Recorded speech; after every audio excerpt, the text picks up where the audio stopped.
Nakita niyo na rin ba yung post na ito kung saan sinasabing naging pari na si David?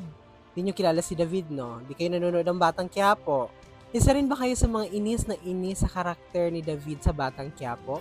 Naku, hindi kayo nag-iisa. For today's video, hindi natin pag-uusapan yung karakter ni David sa Batang Quiapo. Dahil ang pag-uusapan natin ay yung karakter na gagampanan ni McCoy De Leon bilang Father Gallardo. May bagong movie si McCoy na ang title is In Thy Name. Ito ay base sa kwentong buhay ni Father Ruel Gallardo, isang paring martyr from the Philippines na isinusulong para maging ganap na santo. Sinabi nga ni McCoy sa kanyang post na isang masayahin at self-spoken itong si Father Gallardo. Taong 2000 nga nang hinostage or kinidnap itong si Father Gallardo kasama yung ibang mga teachers at mga estudyante. Hinostage po sila ng mga Abu Sayyaf for almost 43 days. Ang Moving in Thy Name ay sinasabing hango doon sa naging karanasan sa martyrdom at sa mga nangyari doon kay Father Gallardo, pati na rin doon sa kanyang mga kasama. Nung hinostage nga sina Father Gallardo, sinasabi kasing hiniwalay or kung dinala kung saan yung mga kababaihan. At itong pare naman na ito, lagi siya nag-i-inquire, nagtatanong kung saan dinala yung mga kababaihan. Alam niyo naman kasi ang mga babae prone sa rape at kung ano pang gawin sa kanila, di ba?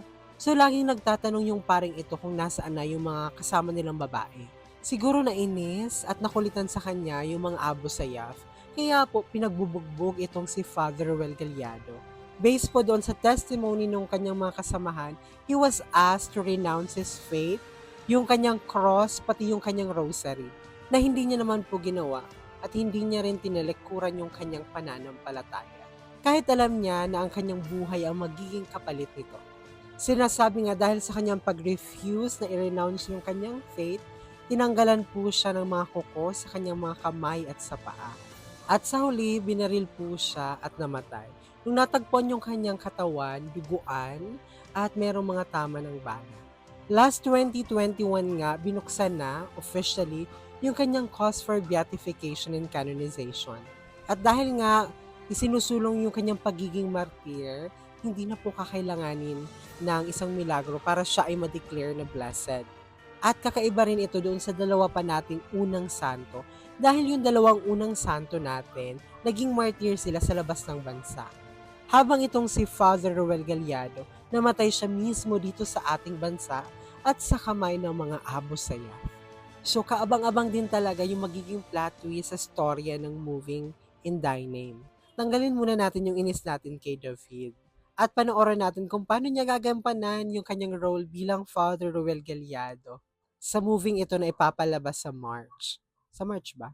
At tulad nga ng lagi kong tinatanong tuwing nag-feature ako ng mga martir, hanggang saan nyo kayang ipaglaban ang inyong pananampalataya. Hanggang dito na lang muna, Chingas and Faith. Ito po ang inyong Hermano nagpapaalalang piliing maging masaya at piliing maging banal. Maraming salamat.